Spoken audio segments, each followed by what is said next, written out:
الحمدللہ رب العالمین والعاقبۃ للمتقین والصلاة والسلام علی سید المرسلین وعلی آلہ واصحابہ اجمعین اما بعد فاعوذ باللہ من الشیطان الرجیم بسم اللہ الرحمن الرحیم۔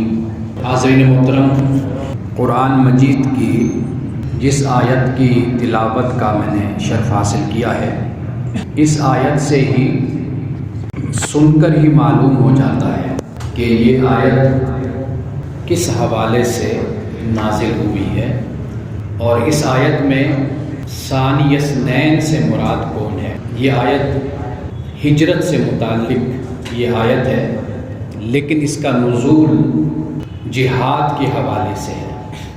سورۃ التوبہ کی آیت نمبر 40 ہے۔ اللہ سبحانہ و تعالیٰ نے مسلمانوں کو، مومنین کو جہاد کا حکم دیا، اور اس حکم کو بیان کرنے کے بعد ایک بڑی اہم بات کہی۔ جہاد کا حکم دیا اور پھر اس کے بعد مسلمانوں کو ایک موقع، ایک وقت یاد کروایا، اور مقصود اس کا یہ ہے کہ اگر تم جہاد نہیں بھی کرو گے، قتال نہیں بھی کرو گے، تو اس سے کوئی فرق نہیں پڑے گا۔ کیوں؟ اس لیے کہ اس وقت کو یاد کرو۔ کس وقت کو؟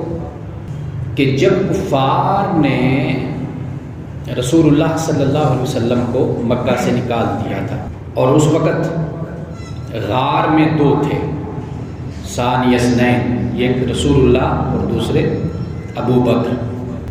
اس آیت کا ترجمہ ہم پڑھتے ہیں، اور ترجمے کے بعد پھر بات کو ہم آگے بڑھاتے ہیں۔ فرمایا الا تنصروہ، اگر تم اس کی مدد نہیں کرو گے، یعنی رسول اللہ صلی اللہ علیہ وسلم کی مدد نہیں کرو گے، فقد نصرہ اللہ، تحقیق اللہ نے اس کی مدد کی ہے۔ کب مدد کی ہے؟ اذ اخرجہ الذین کفروا، کہ جب اسے ان لوگوں نے نکالا جنہوں نے کفر کیا تھا، یعنی مشرکین اور کفار نے، کہ جب رسول اللہ صلی اللہ علیہ وسلم کو نکالا تو ثانی اثنین، دو تھے، اور دو کا دوسرا کون تھا؟ وہ ابو بکر تھے۔ حضرت ابو بکر نے جب سے اسلام قبول کیا، وہ دو کا دوسرا ہی رہے، پہلے کا دوسرا ہی رہے، اور جنت میں جانے تک وہ دو کا دوسرا ہی رہیں گے۔ اس پہ ہم آگے جا کر بات کرتے ہیں۔ تو ثانی اثنین، دو کا دوسرا، اذ ہما فی الغار، جب یہ غار میں تھے دونوں، تو دو کے دوسرے نے کیا کہا تھا؟ اذ یقول لصاحبہ، کہ جب اس نے اپنے صاحب سے کہا، یعنی رسول اللہ صلی اللہ علیہ وسلم نے اپنے صاحب سے کہا۔ صاحب کون؟ سیدنا ابو بکر صدیق رضی اللہ تعالیٰ۔ سیدنا یوسف علیہ السلام نے قید خانے میں جب اپنے قید خانے کے ساتھیوں سے بات کی تھی، تو قرآن پاک نے انہیں قید خانوں کا ساتھی کہا تھا، قید کا ساتھی، جیل کا ساتھی۔ یعنی اس کے بعد سیدنا یوسف علیہ السلام کی مصاحبت اور دوستی ان کو نصیب نہ ہوئی نا، جنہوں نے خواب سیدنا یوسف علیہ السلام سے پوچھا تھا۔ جیل کے بعد تو کوئی دوستی نہیں تھی، بس جیل کی حد تک دوستی تھی نا، قید خانے کی حد تک، وہ قید خانے کے ساتھی تھے۔ لیکن ادھر قرآن مجید سیدنا ابو بکر صدیق کے لیے اذ یقول لصاحبہ، کہ جب نبی مکرم صلی اللہ علیہ وسلم اپنے صاحب سے کہہ رہے تھے، صاحب سے، اپنے صحابی سے، اپنے رفیق سے، اپنے دوست سے کیا کہہ رہے تھے؟ لا تحزن ان اللہ معنا، غم نہ کر، بے شک اللہ ہمارے ساتھ ہے، اللہ ہمارے ساتھ ہے۔ جب دونوں غار میں تھے، سیدنا ابو بکر صدیق رضی اللہ تعالیٰ عنہ آپ نے بے شمار مرتبہ سنا کہ غار میں سوراخ تھے. سیدنا ابو بکر نے سب سوراخوں کو بند کر دیا تھا. ایک سوراخ رہ گیا تھا جہاں سیدنا ابو بکر نے اپنے پاؤں کی ایڑی رکھ دی تھی. تو سیدنا ابو بکر کو اپنی فکر نہیں تھی، وہ تو سانپ سے ڈسے جا چکے تھے، وہ تو اپنی جان کو قربان کرنے کے لیے تیار تھے. سیدنا فاروق اعظم رضی اللہ تعالیٰ عنہ فرماتے تھے نا کہ ایک دن اور ایک رات اگر ابو بکر مجھ سے سودا کر لے تو میں اپنی زندگی کی ساری نیکیاں ابو بکر کو دینے کے لیے تیار ہوں. صرف دو، ایک ہجرت کی رات اور ایک غار کا وقت. بس یہ سودا میرے ساتھ ابو بکر کر لے تو میں اپنی زندگی کی ساری نیکیاں، خیرات، صدقات، عبادات، تہجد، تلاوت، رات، سب کچھ دینے کے لیے تیار ہوں. بس ابو بکر اپنے یہ 2 دن مجھے دے دے، ایک رات اور ایک دن، بس سب کچھ مجھ سے دے دے.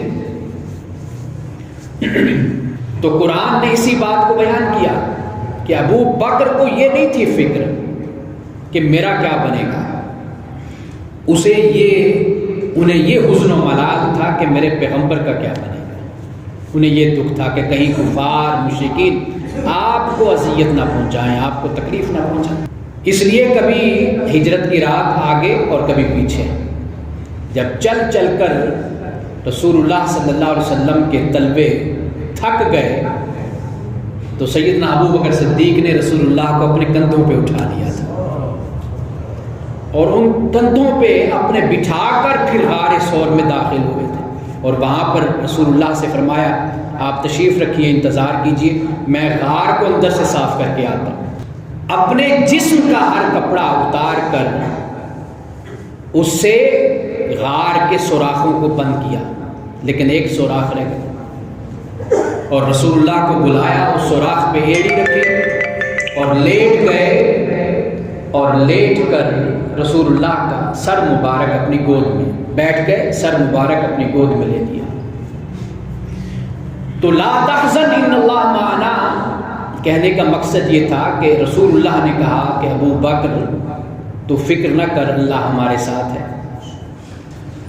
اب یہ جو بے چینی اور اضطراب تھا اس کا حل کیا ہوا؟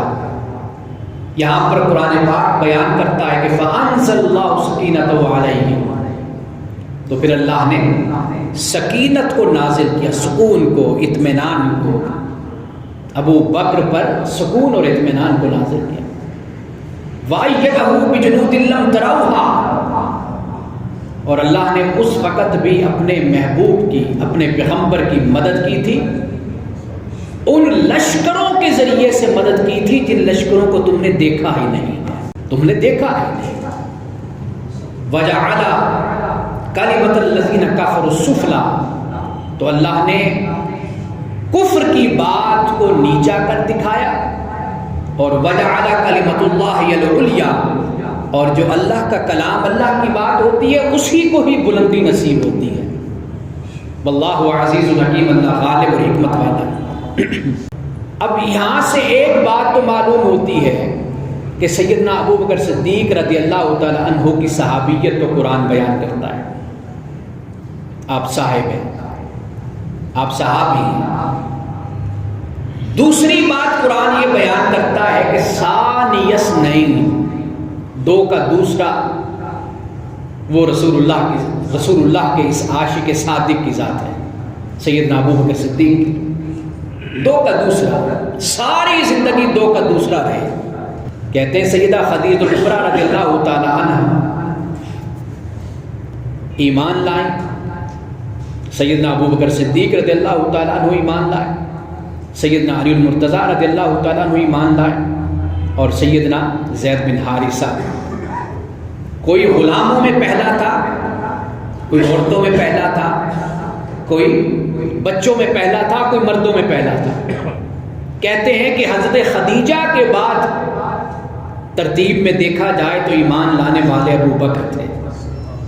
تو یہاں پر بھی ثانی ہو گئے نا، حضرت خدیجہ پہلے ایمان لائیں، اور دوسرا کون ایمان لایا؟ سیدنا ابو بکر صدیق رضی اللہ تعالیٰ نے ایمان لایا. یہاں پر بھی دوسرے ہو گئے.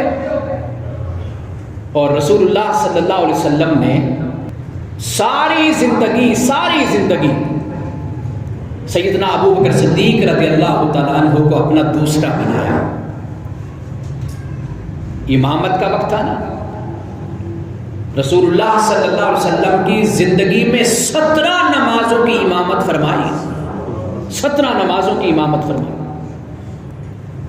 صحابہ کہتے ہیں کہ جب رسول اللہ صلی اللہ علیہ وسلم مدینہ سے باہر تشریف لے جاتے تھے نا، مدینے سے باہر تشریف لے جاتے اور نماز کا وقت ہو جاتا کہ نماز ادا کرنی ہے، تو رسول اللہ کی عدم موجودگی میں اگر ہم کسی کو تلاش کرتے تھے تو وہ ابو بکر تھے. ہم ان کو تلاش کرتے تھے کہ وہ کہاں پر ہیں، ان کو بلاؤ اور وہ آ کر مصلی امامت پر کھڑے ہو، رسول اللہ کے مصلی پر کھڑے ہو. سیدنا علی مرتضیٰ رضی اللہ تعالیٰ عنہ اس لیے فرمایا کرتے تھے، فرماتے تھے کہ رسول اللہ دین کی امامت کے لیے رسول اللہ نے ابو بکر کو پسند کیا. دین کی امامت کے لیے یعنی مصلی پر کھڑا کیا. دین کی امامت کے لیے رسول اللہ نے ابو بکر کو پسند کیا، اور دنیا کی امامت کے لیے ہم نے بھی مل کر ابو بکر کو پسند کیا. دین کی امامت وہ رسول اللہ نے پسند کیا، اور دنیا کی امامت یعنی خلافت کے منصب کے لیے اور دنیا کی رہنمائی کے لیے، مسلمانوں کی امامت اور خلافت کے لیے ہم نے ابو بکر کو پسند کیا. رسول اللہ نے دین کا جب امام بنایا تو یہ اشارہ اسی بات کی طرف تھا کہ لوگوں، میں جس طرح دین کی امامت کے لیے ابو بکر کو منتخب کرتا ہوں تو میرے بعد دنیا کی امامت کے لیے بھی تم ابو بکر کو منتخب کرنا. یہ اسی بات کی طرف اشارہ تھا. تو یہ ثانی اثنین بن گئے نا. مصلی امامت پر اپنے بعد ابو بکر کو کھڑا کیا. کتنی خوش نصیبی ہے. آپ علیہ الصلوۃ والسلام حیات ہیں، زندہ ہیں، اور آپ کی زندگی مبارک میں 17 نمازیں. سیدہ عائشہ صدیقہ رضی اللہ تعالی عنہا سے جب رسول اللہ نے فرمایا کہ ابو بکر سے کہو وہ امامت کروائے، نماز کا وقت ہے، عرض کی حضور ابو بکر نرم دل کے ہیں، جب وہ مصلی پر کھڑے ہوں گے، مسجد میں داخل ہوں گے، آپ کو نہیں دیکھ پائیں گے تو ان سے برداشت نہیں ہوگا، وہ روئیں گے، گریہوزاری کریں گے، ان کی اتنی ہمت نہیں ہوگی کہ آپ کے مصلی امامت پر کھڑے ہو جائیں. رسول اللہ نے یہاں پر کچھ سختی سے فرمایا عائشہ میں نے جب کہا ہے، مشکل وقت تھا نا، ایک نازک وقت تھا، مصلی امامت پر اس وقت میں کھڑے کر کے یہ بتا دیا کہ ابو بکر ہی کو اپنا امام بنانا. یہ ثانی اثنین ہے. رسول اللہ نہیں تو ابو بکر مصلی پر کھڑے ہیں، غار میں بھی اکٹھے ہیں اور مزار میں بھی اکٹھے ہیں. یعنی یہ ثانی اثنین فی مقبرہ مع النبی صلی اللہ علیہ وسلم، اپنی قبر میں بھی رسول اللہ کے ساتھ ہیں. اور دو کے دوسرے، رسول اللہ نے فرمایا کہ میرے جنت میں داخل ہونے کے بعد، میرے بعد جو جنت میں داخل ہوگا وہ ابو بکر ہوگا. یہاں پر بھی ثانی اثنین ہو گئے. دخول فی الجنہ، جنت میں داخلہ میرے بعد اگر کسی کا ہوگا وہ ابو بکر کا ہوگا.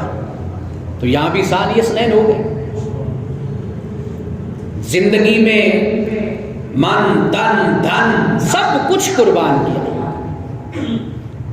رسول اللہ صلی اللہ علیہ وسلم نے جب ایک مرتبہ فرمایا، آپ نے فرمایا کہ میں نے ہر شخص کے احسان کا بدلہ چکا دیا، ادا کر دیا، ہر صحابی کے احسان کا بدلہ دے دیا. سیدنا فاروق اعظم رضی اللہ تعالیٰ عنہ سے لے کر نیچے تک ہر صحابی کے احسان کا بدلہ دے دیا، لیکن اے ابو بکر تو نے اتنا کچھ اسلام پہ قربان کیا، میں تیرے احسان کا بدلہ نہیں دے سکا۔ حدیث کے الفاظ ہیں کہ فبکا ابو بکر رونے لگ گئے، عرض کرنے لگے یا رسول اللہ میں اور میرا مال سب کچھ آپ ہی کا ہے، میں بھی آپ کا، میرا مال، میری دولت، میرا سب کچھ آپ کا ہے۔ اللہ نے پھر یہ احسان کا بدلہ دوسرے طریقے سے ادا کیا، دوسرے طریقے سے۔ وہ دوسرا طریقہ کیا تھا؟ دوسرا طریقہ یہ تھا کہ سیدنا ابو بکر کی 4 نسلوں کو صحابیت کا مقام حاصل ہے، 4 نسلوں کو۔ یہ کسی صحابی کو یہ مقام حاصل نہیں ہے۔ رسول اللہ کا ہر صحابی پھول کی طرح ہے، اس کی اپنی خوشبو ہے۔ کسی کی خوشبو کو بیان کرنے سے کسی کی خوشبو کا انکار نہیں ہوتا، یہ بات ذہن میں رکھیے۔ صحابیوں کا، اصحاب کا کوئی مقابلہ نہیں ہے آپس میں، ہر کسی کا اپنا مقام اور مرتبہ ہے۔ ہمارے ہاں بدقسمتی یہ ہے کہ فرقہ واریت اتنی ہم پر غالب آ گئی کہ اگر آپ کسی بھی صحابی کے مقام اور مرتبے کو بیان کریں تو یہ خیال کر لیا جاتا ہے کہ شاید دوسرے صحابی کا مقام اور مرتبہ نہیں مانا جا رہا۔ ایسا نہیں ہے۔ سیدنا ابو بکر صدیق رضی اللہ تعالیٰ عنہ کا مقام اور مرتبہ خود قرآن بیان کرتا ہے، ثانی اثنین اذ ہما فی الغار، 2 کا دوسرا جب یہ دونوں غار میں تھے۔ عرض کی یا رسول اللہ، رو کر عرض کی کہ میرا مال سب کچھ آپ کا ہے۔ اللہ نے احسان کا بدلہ اس طرح دیا، ابو قحافہ بھی مسلمان، ابو بکر بھی مسلمان، عبد الرحمن بھی مسلمان اور صحابی، اور عبد الرحمن کا بیٹا محمد بن عبد الرحمن وہ بھی مسلمان اور صحابی۔ 4 نسلیں کسی صحابی کے نہیں ہیں کہ جس نے اسلام قبول کیا اور جسے صحابیت کا درجہ حاصل ہو۔ اسلام تو قبول کیا، وہ تابعی کے مقام پر پہنچ گیا، کوئی تبع تابعین کے درجے پہ پہنچ گیا، کوئی بزرگوں کے مقام اور مرتبے پہ پہنچ گیا، لیکن صحابیت کا مقام اگر کسی صحابی کی 4 نسلوں کو نصیب ہوا، وہ سیدنا ابو بکر صدیق کا ہی خاندان ہے، وہ سیدنا ابو بکر صدیق کا خاندان ہے کہ 4 نسلیں مسلمان اور صحابی۔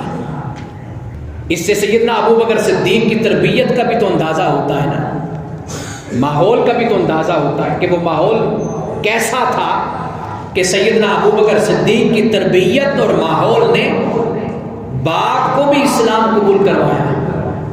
حالانکہ باپ کم ہی اپنی اولاد کی مانا کرتے ہیں، بیٹوں کی کم مانتے ہیں نا ماں باپ، یہ سمجھتے ہیں کہ ہمارا تجربہ زیادہ، ہماری عمر زیادہ، ہمارے خیالات اور نظریات۔ یہ آج کے بچے یہ نئے خیالات اور نظریات لے کر آ گئے۔ سابع اس لیے کہتے تھے نا، قرآن مجید نے سابعون کا لفظ استعمال کیا، ان الذین آمنوا والذین ہادوا والنصارى والسابعین۔ یہ جو سابعون اور سابعین ہیں یہ وہی لوگ ہیں نا کہ یہ نئے لوگ ہیں، نیا دین لے کر آ گئے ہیں، بڑوں کے راستے سے ہٹ گئے ہیں۔ رسول اللہ کو کفار و مشرکین یہی کہا کرتے تھے، لیکن سیدنا ابو بکر صدیق رضی اللہ تعالیٰ عنہ کی جانثاری، آپ کی محبت، وارفتگی، آپ کا تعلق، آپ دیکھیے کہ باپ نے بھی اسلام قبول کیا اور بیٹے نے بھی اسلام قبول کیا اور پھر پوتے نے بھی اسلام قبول کیا۔